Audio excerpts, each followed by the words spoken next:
Hello everyone, welcome back to Mental Melodies. My name is Carmynn Bradley and I am your host. I am going to chat with you for a bit and then actually bring on my first guest, so I'm pretty excited about that. It's been a really interesting week for me mentally, so I think I'm going to go back to back in my second episode and retouch on that vulnerability and talk about how healing is definitely not linear. That's something that a lot of people say in the healing community. They say healing is not linear, and I think it's a very, very important statement because it gives people, I think, the freedom to not be good all the time, because life is not all about being good all the time. And that's kind of what I've been struggling with, I guess you could say, in the last week, because last week I was having a really hard time with my song, and this week I was not having so much of a hard time until I decided to change it. And there's just so much in that. The song that I wrote this week that I will sing at the end is about the meaning of life, whatever that is. And it's about how at the end of the day, life is, it's not just about one thing. People ask what the meaning of life is because I think people are confused about what they should do in a moment. And it all goes back to what we've been talking about in last episodes about just deciding what to do with your time. And so I've been mulling around with this idea that the meaning of life is happiness. But when I was trying to write a song about that, I had all these thoughts rolling around in my head. And I think that something I said last week that I believe in strongly is that life cannot be all one thing without the other. And though I think we're all on a journey to find our happiness and to increase positivity in our life, it is true that if life were all that, then it would be, I don't know if it would be boring, but it would definitely be missing something. Life has to be about all of those things, because if we're always just happy, then I think it would be more of a dystopian society where we're all the same, and maybe we're not thinking about what we actually want to do because we're just doing what everybody else is doing or something. And I think a lot of people that do just do what everybody else is doing do experience a lot of happiness because maybe they feel a sense of satisfaction. But at least for me personally, finding who I wanted to be was a journey that came with a lot of stuff that wasn't happy. There's a lot of grief and a lot of loss on this journey. And so again, just trying to work through that as I was writing a song this week was just so interesting, because I kept going back and forth in my mind about, well, I think life is about happiness, but if it's about happiness, it has to be about sadness, and maybe it's about love. Well, if it's about love, it also has to be about grief, because if you have these things, they don't exist in a vacuum. Weather is not always hot. Sometimes it's also cold. And I think that, I don't know, as I'm talking through this, it feels like I don't think the meaning of life is duality. I just think that life is all of it, and it's just not something that you can really quantify or define unless you get closer and closer and closer to who you want to be. If fate is real and if destiny is real, then for me, I believe the meaning of life is just to sing. And we've been talking about this, Maria and I, just about deciding what to do in a given moment, and how it's so hard when life is throwing things at you and they all might seem like really good things or really great opportunities, and you have to really be strong, I think, once you make a decision about who you want to be, and learn to say no and learn to make sacrifices. That's something that Maria said. I like to give people credit for their thoughts. But it's just true, and sometimes it's hard to filter out your own thoughts and other people's thoughts. And I guess in the last couple weeks, that's kind of what I've been dealing with. All of these imposter syndrome things coming out, you're not a real songwriter, or you're not where you meant to be. And it's interesting because it's such a shift for me in the last few weeks. I was feeling like I'm exactly where I'm meant to be, and I'm very grateful for all of this. And I think the beautiful thing about upticks like this, which I believe I did mention in the second episode when I was I'm going a little crazy right now, I think these are chances and opportunities for us to heal. And so going back to my point about healing not being linear, it's important because it's not I reach a certain spot and then I'm good, right? And then I just get to kind of sit back and relax and let life take me where it wants to go. I think that is the ultimate goal, that I can just always know what the right thing to do is in a moment, or I can always feel great about what I'm doing. But if I reached that point and I got there, then that would be inauthentic, because that's simply not the journey that we're going on, and there are so many unexpected things that can happen. So anyway, this little like uptick in, we'll call them symptoms, because I could classify this as, what would I classify it as? Would it be anxiety?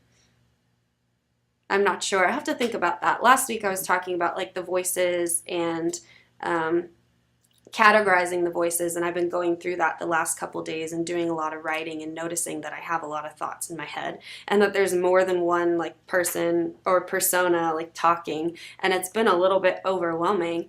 And the thing that I started to realize is that my songwriting cannot come from those spaces.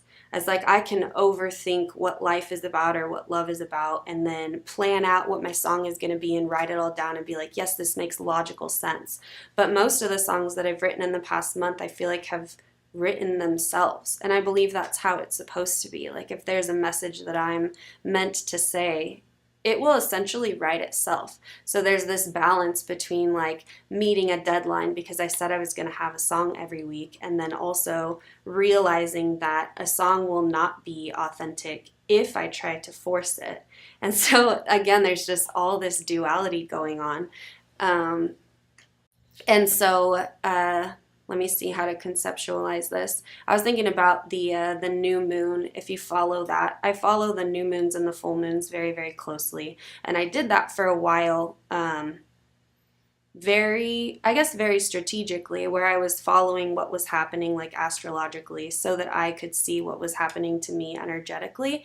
And I do that less now than I used to, but it was definitely a period of time where I used that as a healing tool. And now I can kind of tell intuitively when things are shifting for me energetically. Some people don't believe in that. I believe it's very scientific though. Like the moon affects the water. We're made up of 70% water. We're all a part of the earth. We're going to be affected energetically. It doesn't have to be like a voodoo type of thing, you know? But I can sense when things are changing for me. So when a full moon is coming up, I start to feel a little more depressed. And when a new moon is coming up, I start to feel a little more manic. It might be the opposite, but you get the idea. And so we're in kind of a new moon stage right now. And some of the astrologers that I follow, I'll like check their posts a couple times a month, and they were talking about how this specific new moon is supposed to bring up stuff for us to see and then be able to heal from. So I'm thinking about like the first episode, I was talking about awareness a lot and how the key to healing is awareness. So if these things are coming up, again, it's an opportunity for me to heal from them.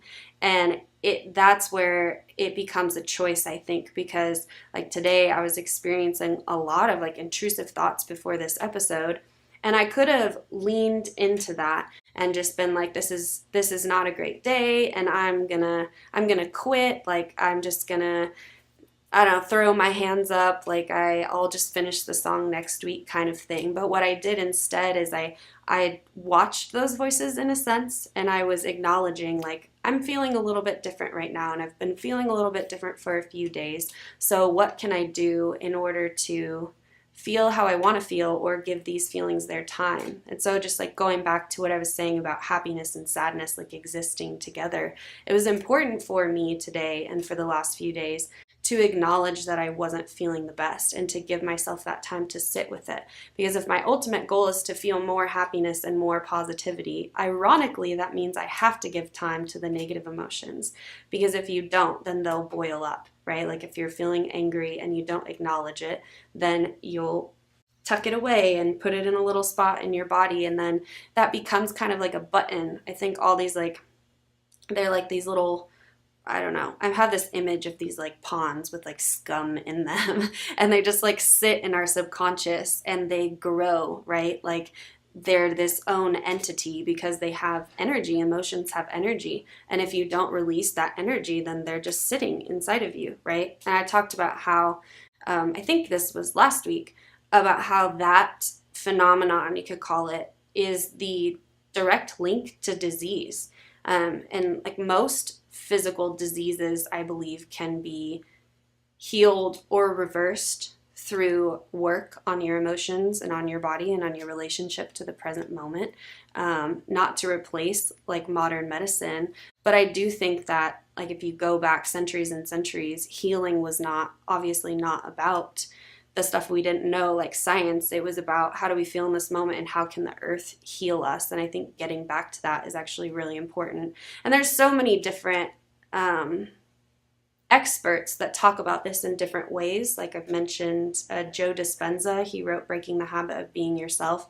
And he has this story in that book about a man who had cancer and he was able to heal it through manifestation is what Joe Dispenza talks about. But I don't remember the term that he calls it. I don't think he calls it that.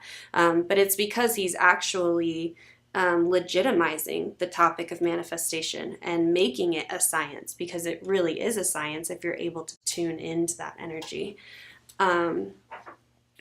I am going to shift because my guest is going to come on. His name is JC, and he has some stuff to talk about. We met up last week and we talked about emotions, and so we're going to kind of continue with that discussion about emotions through his story and his personal experiences. So I will see you in a couple of minutes. Traditional TV is going away. Hollywood is starting to fade. People are demanding real stories from real people. Our voices are now being heard in our own way. Podcasts, Facebook, Twitter, YouTube, and TikTok Live are becoming the norm. Internet TV has now reached the highest demand in human history. Social media shows is now the new media of the century.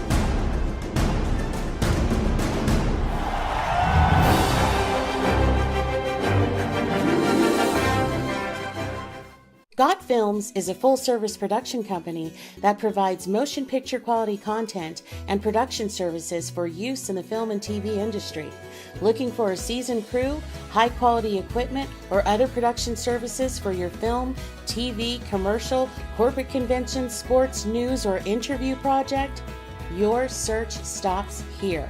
Some of our projects include NASCAR, American Restoration, Pawn Stars, Counting Cars, Top Chef, BattleBots, Forge and Fire, and Street Outlaws. We have also produced over 60 feature films and documentaries. We're ready for all your needs.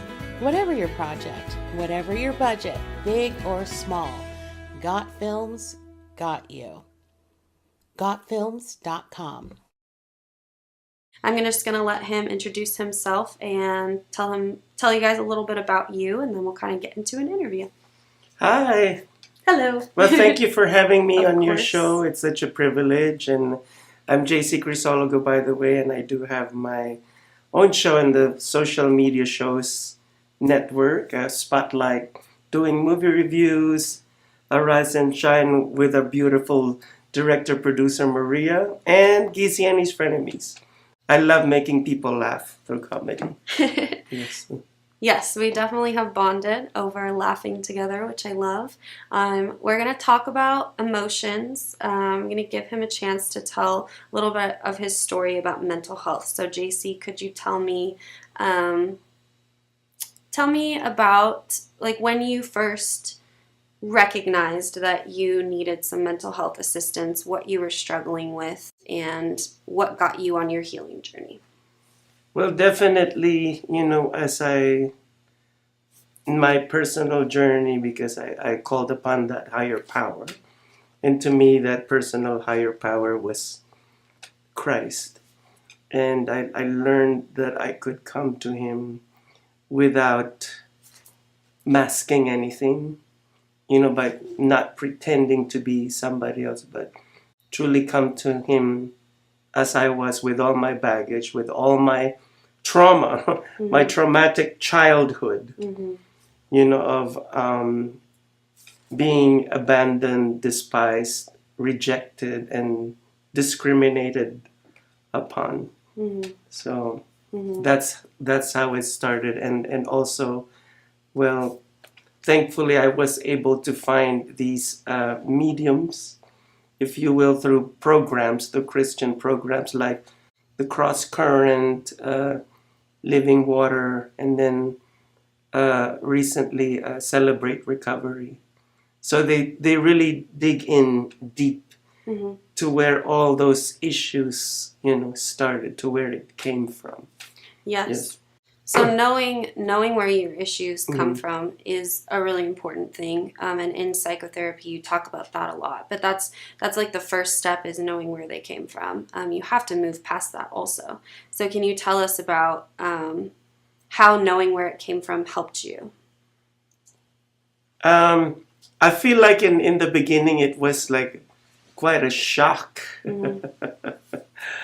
When I found out things of why I became, this way, because I grew up in a very religious society or community in my country back home in the Philippines, and with my family, that like what you are is not acceptable.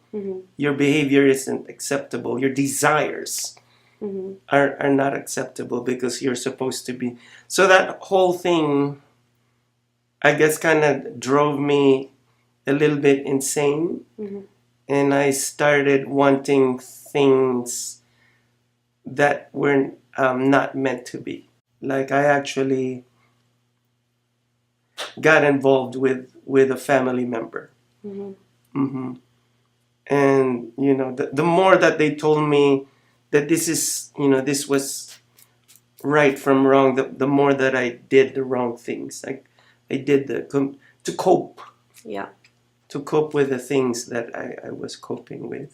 Yeah. So we talked about this in the first or second episode, how essentially that's what mental illness is a coping mechanism. So when we find ourselves getting into relationships we shouldn't be in because of patterns we're not aware of, we can't blame ourselves for that, right? And then we get to a certain point where we're aware of it, and that's when we have the responsibility to change it, right?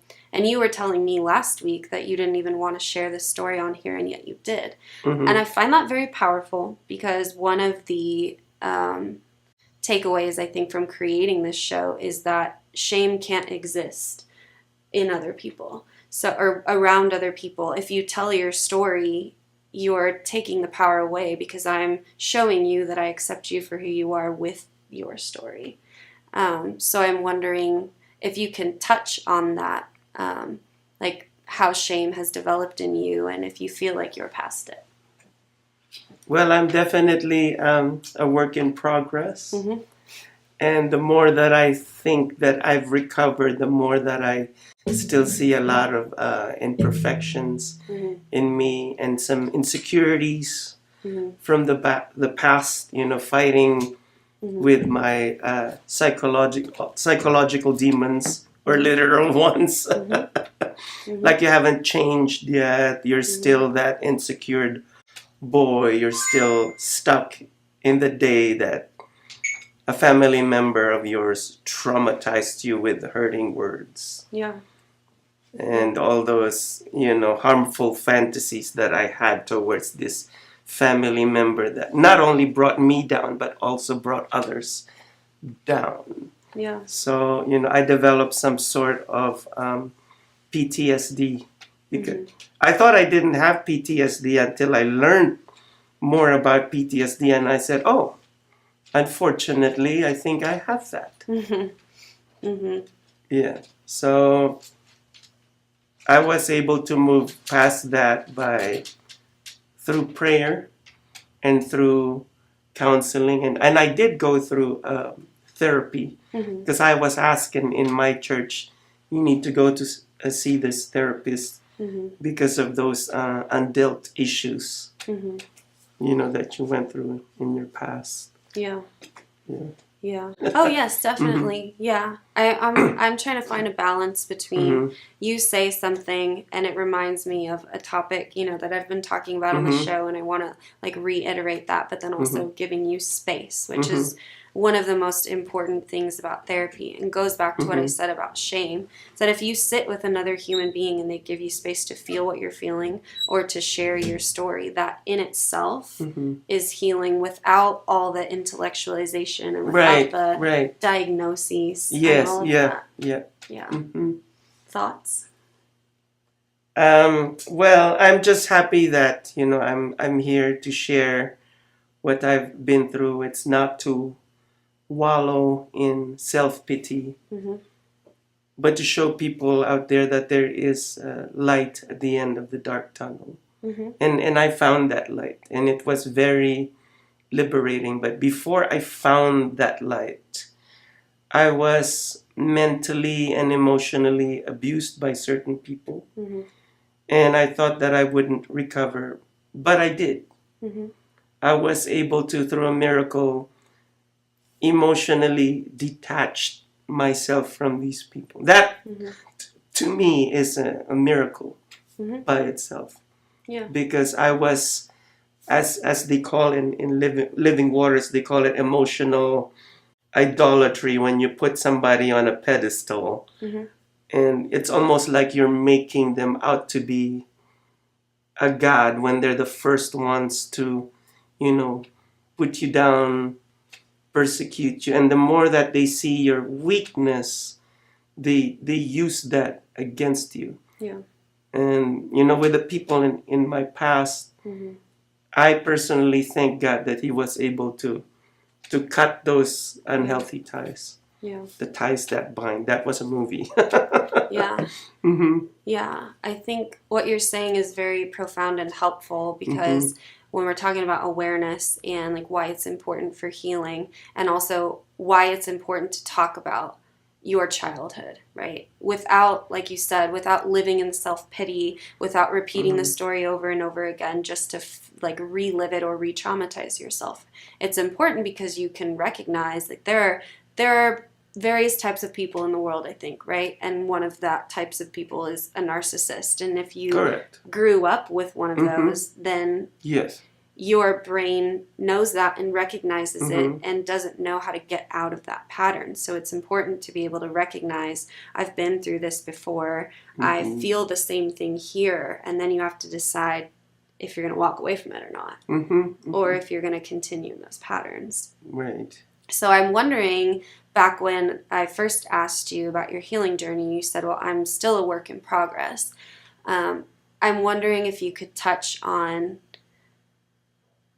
why you know that you still have moved forward even when you have those moments, and what do you do when you have those moments to kind of bump yourself back on track or get to feeling better?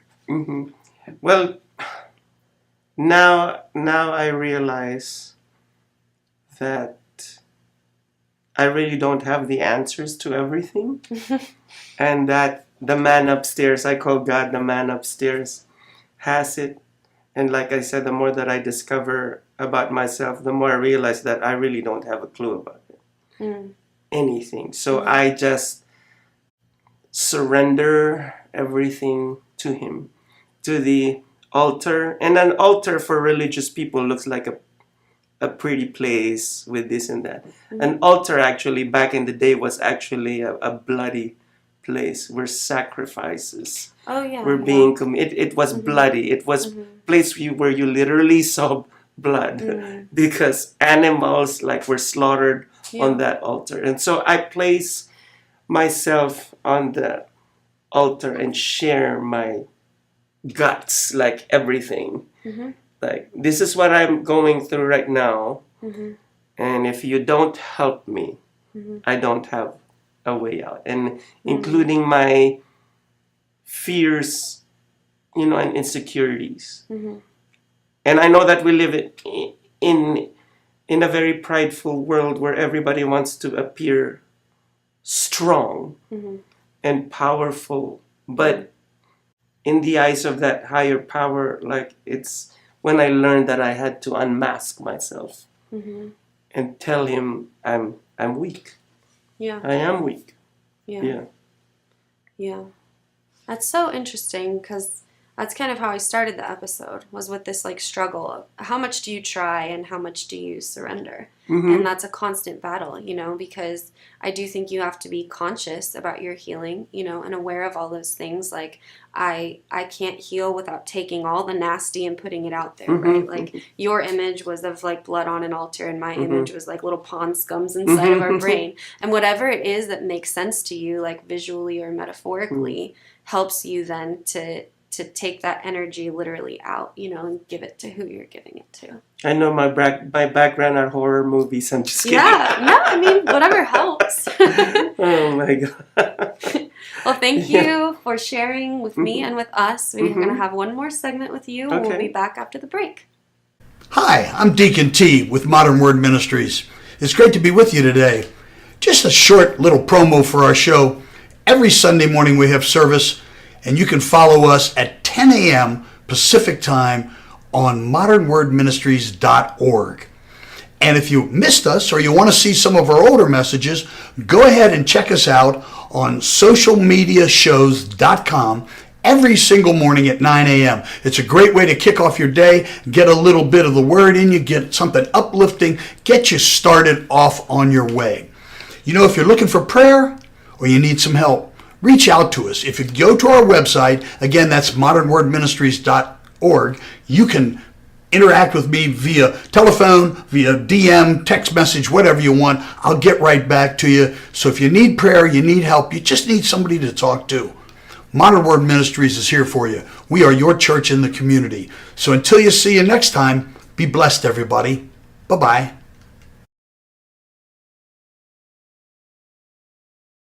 Hello, everyone. This is Joseph Skoda with Social Media Shows.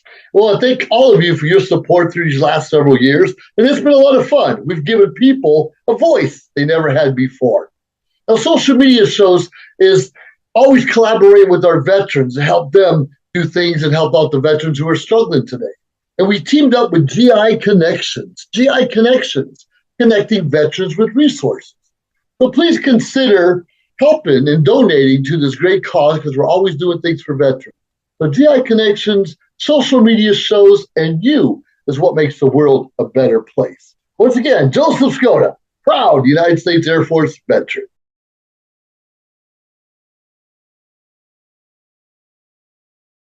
Welcome back to Mental Melodies. This is our third segment. I am here with JC, who's been sharing a lot of really vulnerable, personal, and valuable information about healing, and I personally am very grateful for it.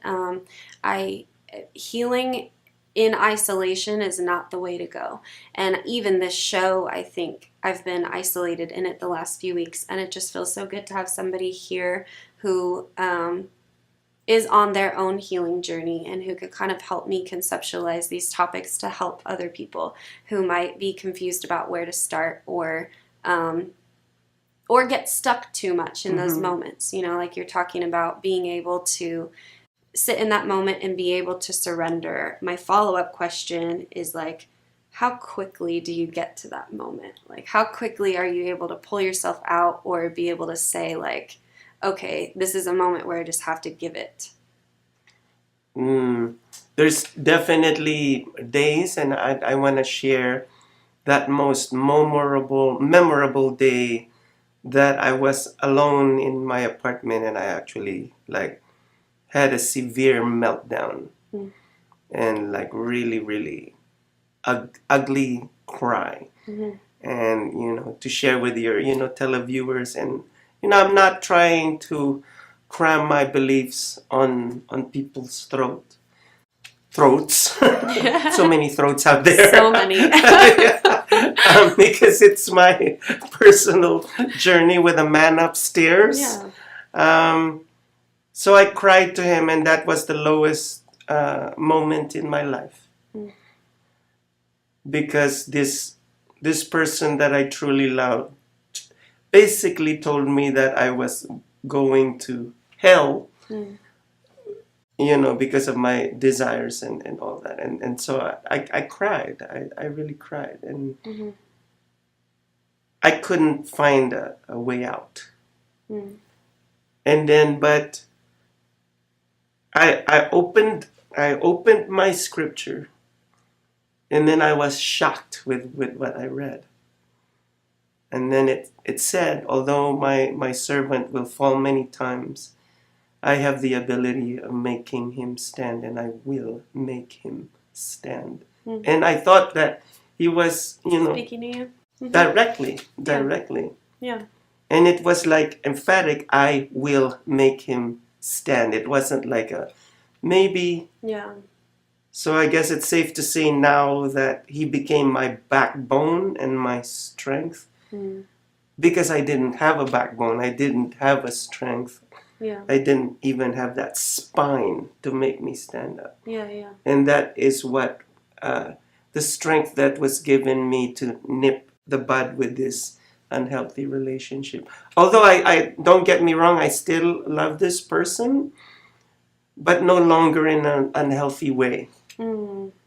I don't even have thoughts of like revenge or I gotta get even with this person, because I believe that's a very unhealthy thing to do, and that's just gonna make me swallow poison rather than moving forward with my recovery. Yeah. Bitterness and revenge will just put me down all the more. Yeah. And all the more I'll be doing the wrong things rather than the right things. Yeah. Mm-hmm.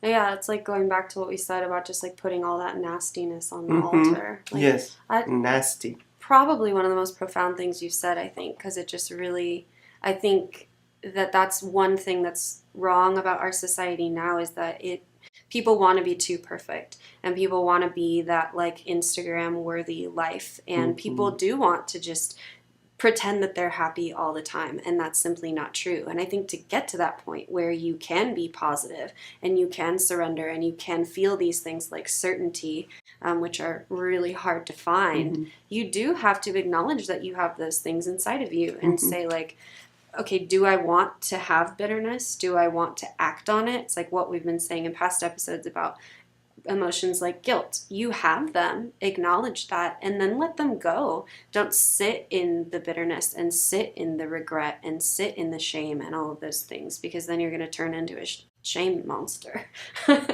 you know? Yes. Yeah. And then to your point about like you don't want to cram things down people's throats. I've said this before, but I just think everybody has their own framework for the same things. I talk about surrendering to the energy of the universe, and that's in my mind the same thing, and I think it's important to be able to own what it is that has helped you heal.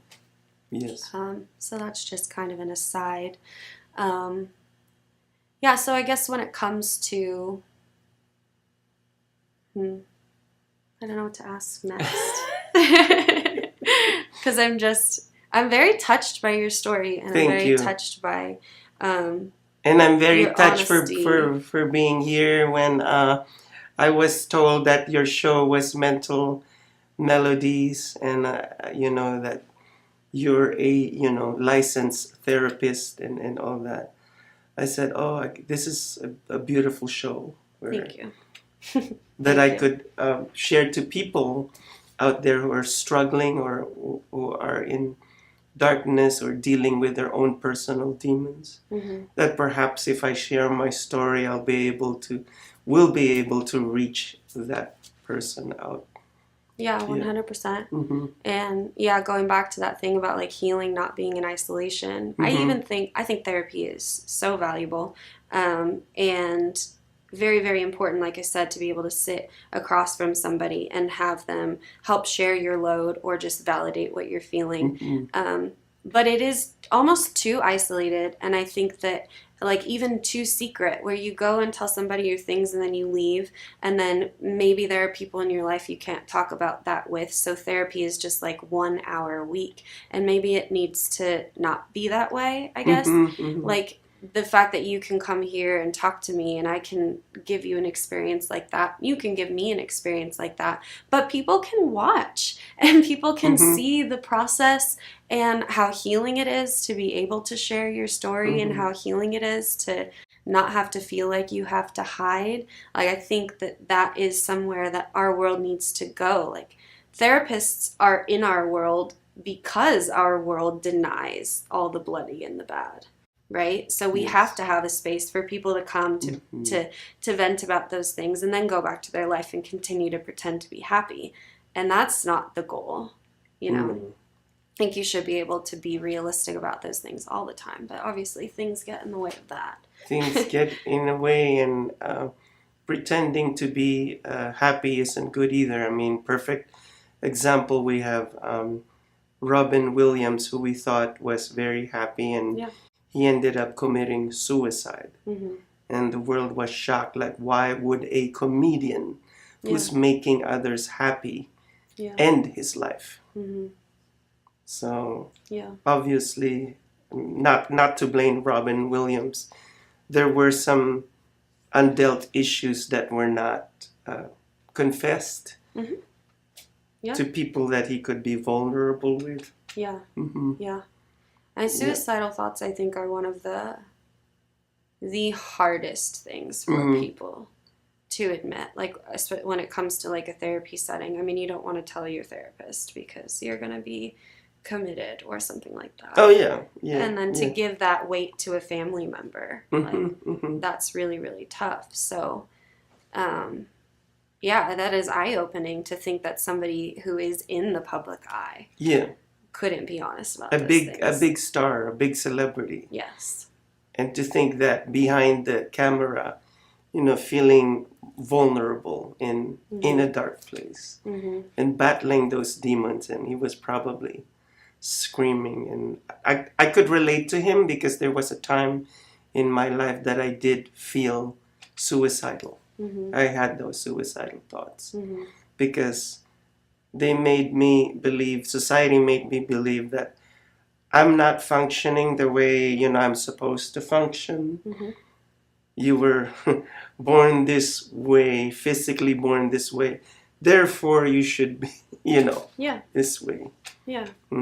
Yeah, we talked about that last week, like fitting in a box and how that is so detrimental to our health, to be somebody who is different, from how society expects us to be. And then, I'm thinking about the process of that. Like, then you start internalizing what people say to you. And then those thoughts are what attack you, And I think that, again, going back to, like, why is it important to know why you are the way that you are, or what trauma created your coping mechanisms? That's huge, because when it comes to winning the battle against suicidal thoughts, you have to know, because sometimes the voice in your head will, if you get to a point where you can see it subconsciously, will look like your mother or your aunt. These are people in his life who abused him.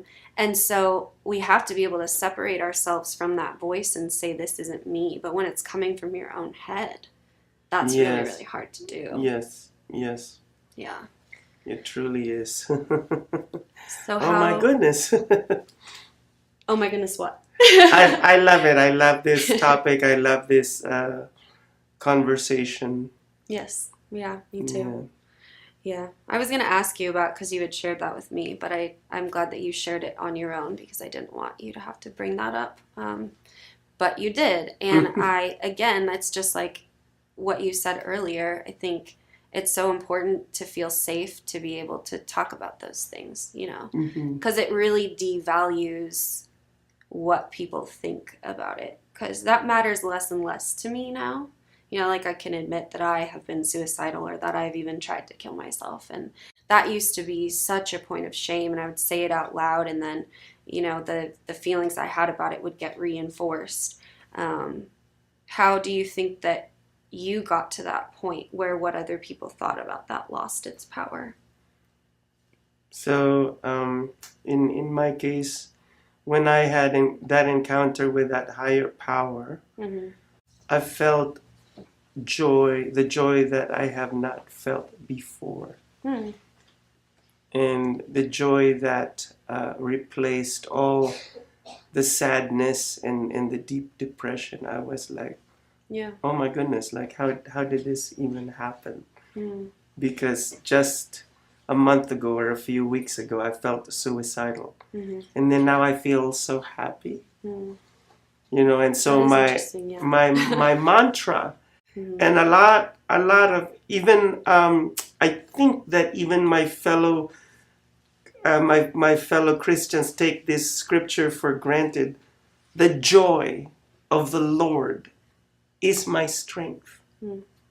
Yeah. And being happy and joyful deep down inside you is so important, Yeah. so as not to entertain those negative and evil thoughts. Yeah. If Can you- I jump yeah. to an assumption and say that that joy then comes from like accepting who you are wholly and fully? You think it's more than In that? my case, it's more on like how could this perfect being who created the entire universe, and I am so broken and imperfect, how could he possibly love me? But he did, you know, in my broken state. And it's almost like being, I know this is shallow, but the unpopular kid in school, and there's the most popular jock or the prom queen. And that person has accepted you and not ashamed to be with you. Yeah. Something to that Yeah. that effect. Yeah. So ultimately feeling valued and feeling important and feeling like beautiful and complete and whole in yourself no matter what, despite everything. Yes. And it's just like one last thing about that love song from the old horror movie Carrie. I never dreamed that someone like you could love someone like me. Yeah. Well, I think that's a beautiful line to wrap up this segment. So do you have anything that you might want to say to the viewers before we say goodbye? Well, thank you for inviting me to your show, and thank you for letting me share my journey with your viewers. It's not over yet. Yes. We are all in it together. Yeah, we're all in it together. Yes. Well, thank you so much for sharing again and for being with me and just for engaging with me. I really appreciate you. And for you all, we will be back in a couple minutes, and I've got a song and I will wrap things up.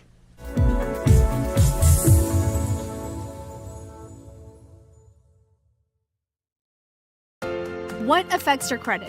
The answer can be many things. Let's take a look at a few of the most common factors and how they can impact your credit. Credit history.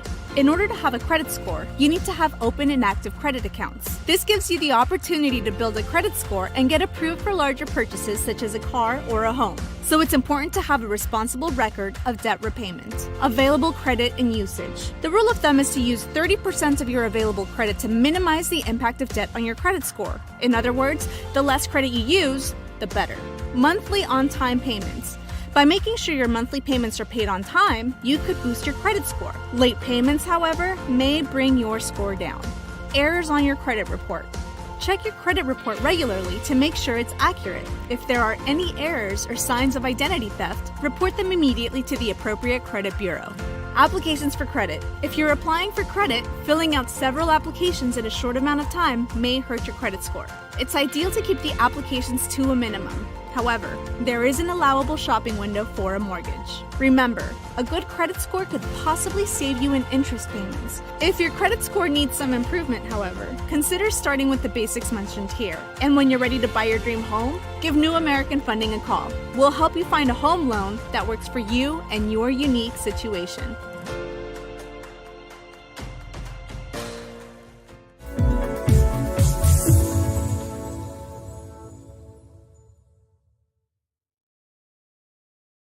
Now on digital and DVD. Hit it. Space Wars: Quest for the Deep Star is an epic sci-fi adventure. Do what needs to be done. An edge-of-your-seat wild ride. We have company. Tons of popcorn-munching fun. 5 stars. A love letter to the sci-fi films of the 70s and 80s. With plenty of action and fun for all. You need to see it. You really do. The captain just decided it's time to go. I am ready for a sequel. Experience a bold new adventure. Space Wars: Quest for the Deep Star. A good old-fashioned adventure. Now on digital and DVD. Hello everyone, welcome back to Mental Melodies. This is Carmynn Bradley here, your host. Thank you for tuning in, thank you for listening, thank you for your eyes and your ears, and thank you for listening to the very first interview on the show. That was really very heartwarming and a very grounding experience for me.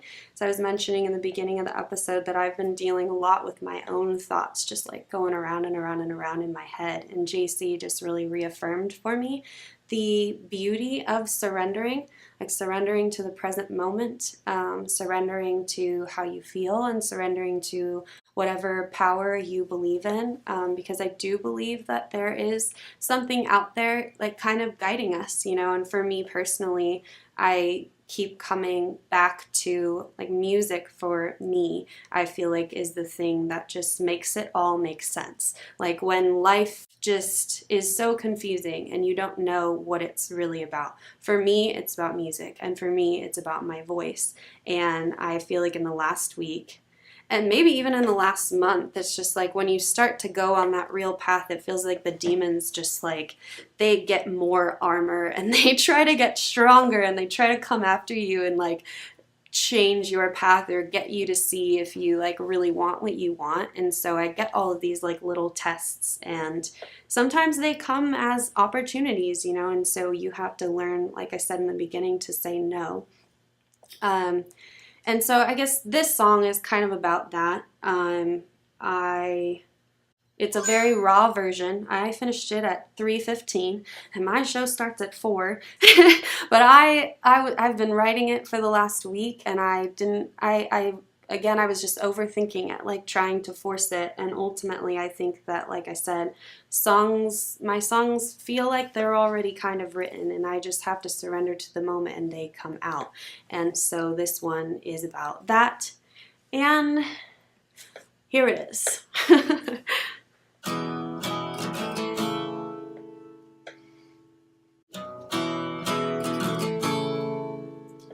Well, I don't know what the meaning of life is, so my best guess is that it must be maybe happiness.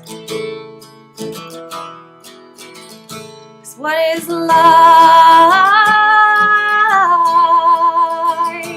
without that? What is life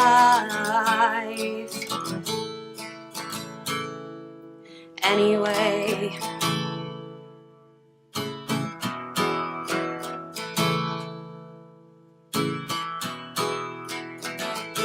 I'm just gonna talk because I'm having a bit of a vulnerable moment. But like I said, I don't really think that this song is finished. And I didn't even really want to sing it today. But it's been a very valuable experience trying to create it, learning about it. At the end of it, it helped me, like I said, just reaffirm that singing is what I am meant to do. But it's been very tough to be vulnerable here on the show, to show you stuff that like I am creating in my room by myself. And that's kind of what this song is. I'm hoping at the end of this rant that I'll find my lyrics again, but if I don't, that's okay, because I can just sing it again next week. I found it. Well, it might be true that the meaning of life is love. But if that's true, then you have to feel grief too. So what is life without that? And what is life if I have to feel sad?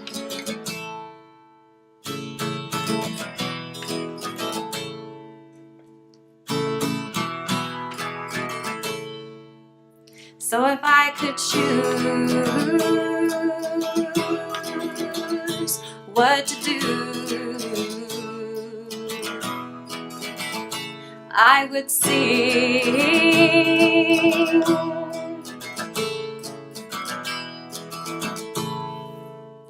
'Cause what is life without that? And what is life without love? And what is life anyway? What is life anyway?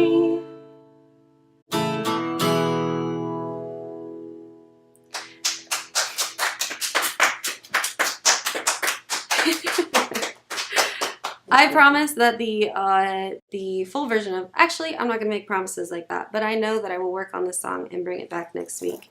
I am searching for people to record music with, so if you're here and you feel compelled or that's something that's on your mind, I would like some musicians to add some depth to my song. I know Marie is already sending people my way, but I just like throwing that out into the universe because I like this show as like a manifestation tool for myself.